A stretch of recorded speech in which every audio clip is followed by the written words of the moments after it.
우리가 살피고 있는 잠언의 말씀은 일관적으로 지혜와 지식의 근본을 가리켜 하나님을 경외하는 것이다, 이렇게 우리에게 말씀합니다. 여러분, 그렇습니다. 하나님을 경외하는 데에서부터 참된 지혜와 지식이 나옵니다. 그럼 하나님을 경외하는 것이 무엇일까요? 우리가 새벽마다 살피고 있는 잠언의 말씀은 지금 금언의 형식으로 되어 있기 때문에 어떤 논리적인 구조로, 틀로 이것을 보는 것이 쉽지가 않습니다. 마치 우리가 도화지에 율법이라는 밑그림이 그려 있는 데다가 이제 색을 입히는 그런 느낌으로 말씀을 보면 짧은 금언들이 주는 메시지가 율법의 메시지와 관련하여서 우리에게 좀 더 풍성한 느낌으로 와닿는다는 것을 알 수 있습니다. 그렇게 되면 결국 여호와를 경외하는 것이 무엇인지 더 깊이 깨달을 수가 있게 됩니다.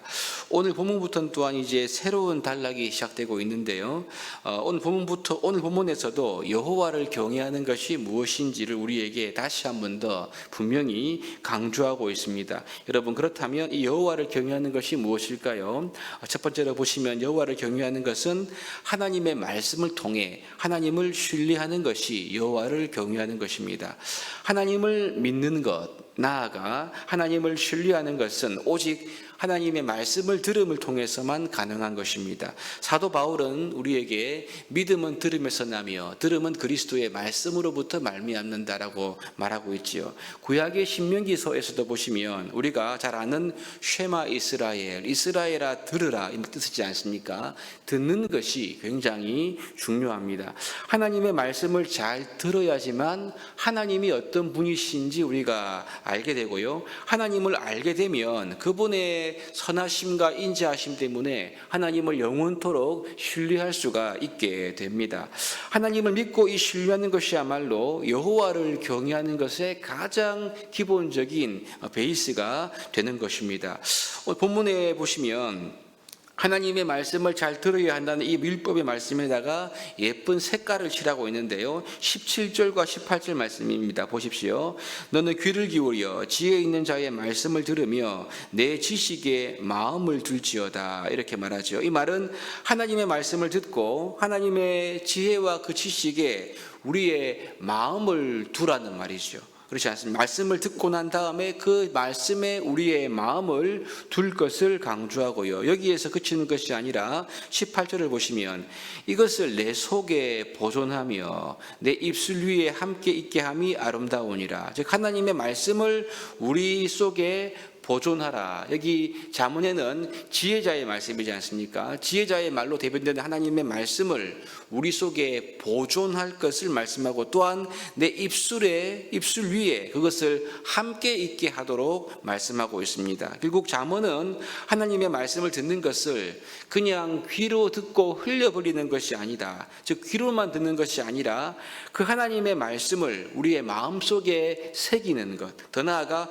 우리의 마음의 그릇에다가 그 말씀을 소중하게 담아놓는 것, 이렇게 더 풍성한 의미와 비유로 우리에게 전달하고 있다는 것을 발견할 수가 있죠.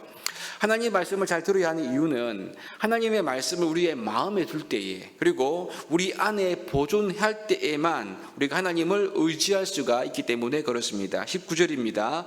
내가 내게 여호와를 의뢰하게 하려 하여 이것을 오늘 특별히 내게 알게 하였다라고 말씀하지 않습니까?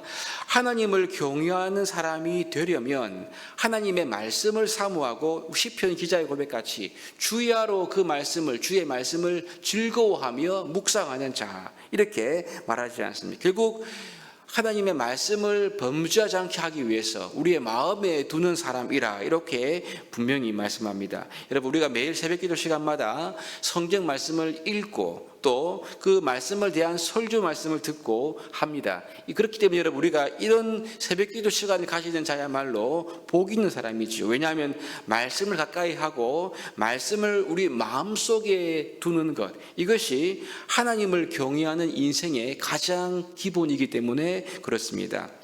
오늘 지혜자의 말씀처럼 하나님의 말씀을 우리의 마음에 두고 우리 내 속에 이것을 보존함으로써 하나님을 믿고 의뢰하는, 우리의 모든 상황 가운데서 하나님 한 분만을 신뢰하는 그런 여호와를 경외하는 인생이 될 수 있기를 주님의 이름으로 축복합니다. 두 번째로 보시면요, 여호와를 경외하는 것은 이웃과의 관계에서 또한 잘 드러나고 있습니다. 율법은 하나님 사랑, 이웃 사랑으로 요약되지 않습니까? 하나님의 말씀을 잘 듣는 것이 하나님의 사랑하는 부분이라면요, 이웃 사랑에 대한 부분이 오늘 읽은 22절부터 29절에 있는 말씀입니다. 우리는 하나님을 경외한다 그랬을 때 성경은요, 항상 하나님을 사랑하는 것만 이야기하지 않습니다. 여기에다가 항상 이웃 사랑을 덧붙인다는 것을 우리가 발견하게 되지 않습니까?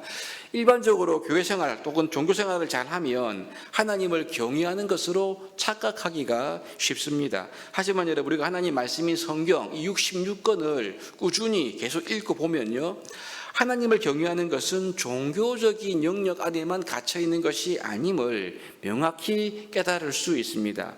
물론 여러분, 교회 생활이나 예배의식 같은 이 종교적인 영역이 매우 중요한 것입니다. 이것이 필요 없다 이런 뜻이 아니고요, 우리의 모든 예배와 우리의 모든 신앙생활은 반드시 이웃과의 관계와 이어지는 일상의 영역으로 연결되어야 한다. 이것이 하나님을 경외하는 것이다라고 성경은 우리에게 말합니다.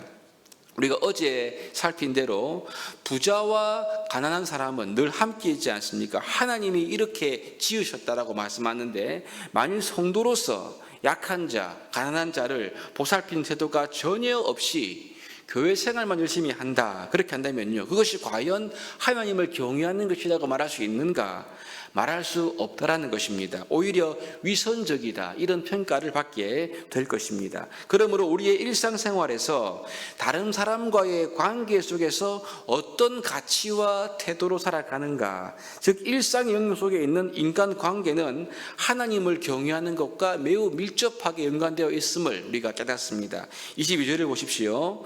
22절입니다. 약한 자를 그가 약하다고 탈취하지 말며 곤고한 자를 성문에서 압제하지 말라. 그 다음 절, 왜냐하면 대저 여호와께서 신원하여 주시고 또 그를, 약한 자를 노력하는 자의 생명을 하나님이 빼앗기 때문이다, 이렇게 말씀합니다.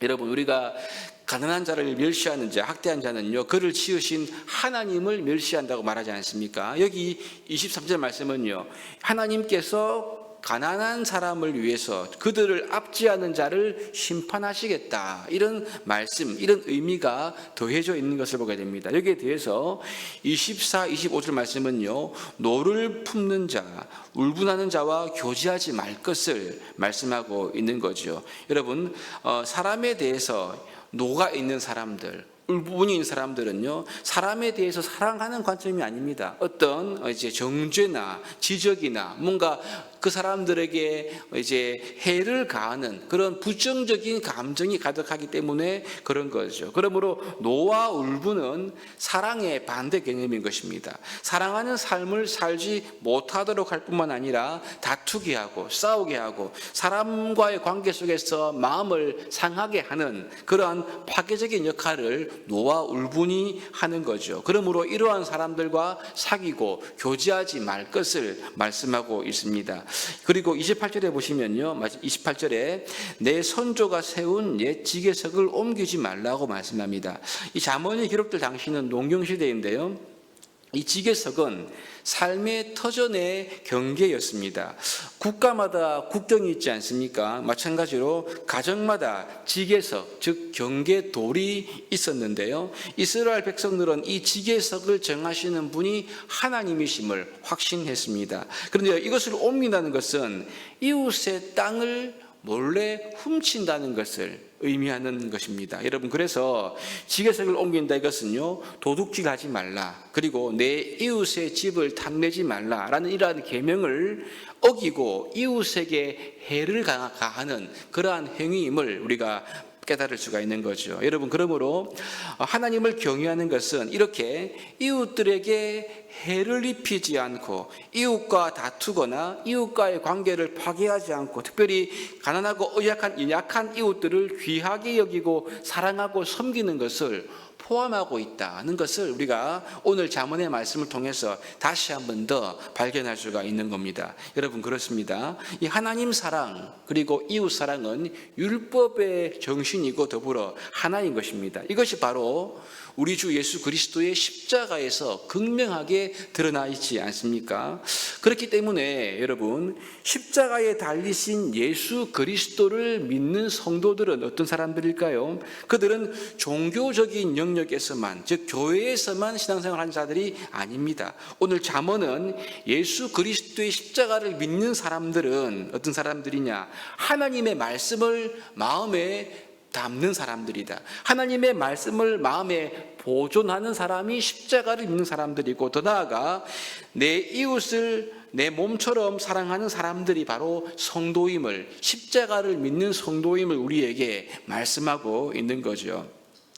이 새벽에 오늘 주시는 잠언의 말씀을 우리의 마음속에 두고 보존키를 바랍니다. 그래서 하나님의 말씀을 날마다 우리의 마음속에 두어서 우리의 생각과 행동이 말씀의 정신이 나오는 그러한 것이 될 수 있기를 기도해야 할 것입니다. 그리고 그 은혜와 사랑이 우리의 일상 가운데서 이웃 사랑의 열매로 드러나기를 기도해야 될 줄로 믿습니다. 그래서 주 예수 그리스도를 믿는 성도로서 이 땅에서 하나님을 경외하는 자로 우리 하나님 아버지께 인정을 받고 하나님 약속하신 하나님 경외하는 자에게 주시는 탁월한 지혜와 능력과 사랑을 우리 삶 가운데 풍성히 누리시기를 주님의 이름으로 축복합니다.